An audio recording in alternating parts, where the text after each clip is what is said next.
Yo, what's up guys? So, mag-test fire ta sa ato ang unit guys. So, ang bala na to kay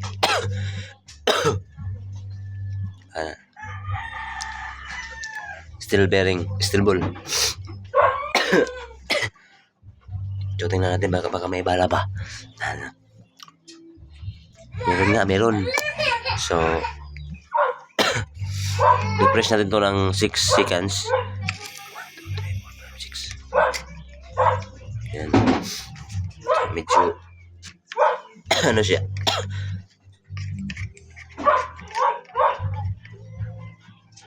Loud.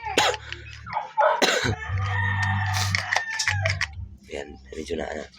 So, tismayan natin guys. So, tingnan natin yung putok na, diba? Napaka smooth yung putok.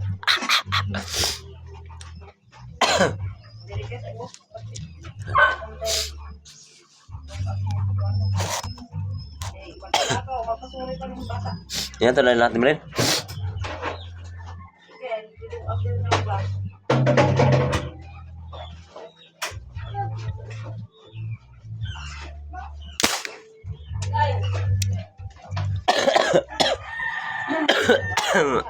Alright.